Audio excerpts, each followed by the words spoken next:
केंद्रीय शिक्षा मंत्रालय ने बुधवार को राष्ट्रीय शिक्षा नीति 2020 के अनुरूप स्कूली शिक्षा के लिए नया पाठ्यक्रम ढांचा यानी कि न्यू करिकुलम फ्रेमवर्क लॉन्च कर दिया है।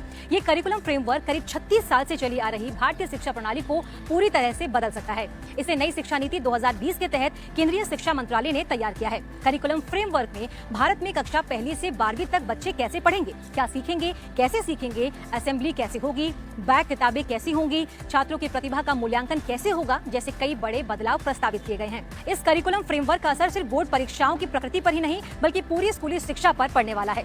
समझिए कैसे। इस नए करिकुलम फ्रेमवर्क में स्कूली शिक्षा में छात्रों को कई विषयों की पढ़ाई के अलावा 1 साल में 2 बार बोर्ड की परीक्षा और 12वीं में सेमेस्टर प्रणाली लागू करना अहम बदलाव में शामिल है।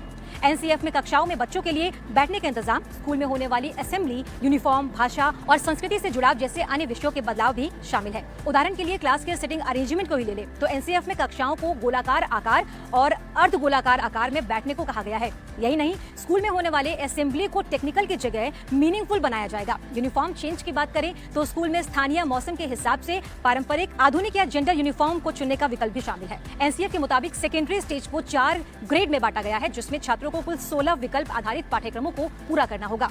सेकेंडरी स्टेज को 4 ग्रेड में 9वीं, 10वीं, 11वीं और 12वीं क्लास शामिल है। इस स्टेज में छात्रों को 8 ग्रुप में कुल 16 पेपर देने होंगे। 11वीं और 12वीं के हिस्सों को एक साथ रखा गया है। इसमें स्टूडेंट को 8 विषयों में से हर ग्रुप के 2 विषय यानी कि 16 विषय 2 साल के दौरान पढ़ने होंगे। जैसे अगर कोई छात्र सोशल साइंस विषय में से इतिहास चुनता है तो उसे इतिहास के 4 पेपर पूरे करने होंगे। बोर्ड परीक्षाएं साल में 2 बार आयोजित की जाएंगी और छात्रों को बेस्ट स्कोर लाने की अनुमति दी जाएगी। कक्षा 11वीं और 12वीं में विषयों का चयन केवल स्ट्रीम तक ही सीमित नहीं रहेगा, छात्रों को चयन में लचीलापन मिलेगा। 2024 शैक्षणिक सत्र के लिए पाठ्य पुस्तकें विकसित की जाएंगी। कक्षा में पाठ्य पुस्तकों को कवर करने की वर्तमान प्रथा से बचा जाएगा।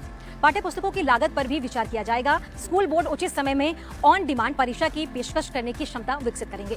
दोनों वर्षों की परीक्षा और पढ़ाई सेमेस्टर सिस्टम से होगी। छात्रों को अपने पसंद के चुने गए विषय को उसी सेमेस्टर में पूरा करना होगा। 16 में से 8 विषय के पेपर पहले साल यानी 11वीं और बाकी 8 विषयों के पेपर दूसरे सेमेस्टर यानी कि 12वीं क्लास में पूरे करने होंगे।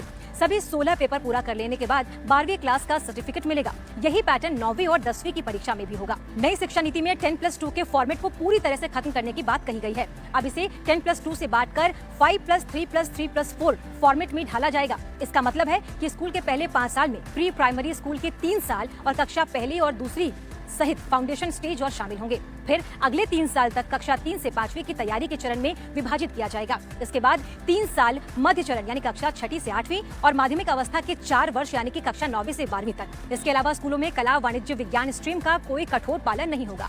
छात्र अब जो भी पाठ्यक्रम चाहे वो ले सकते हैं।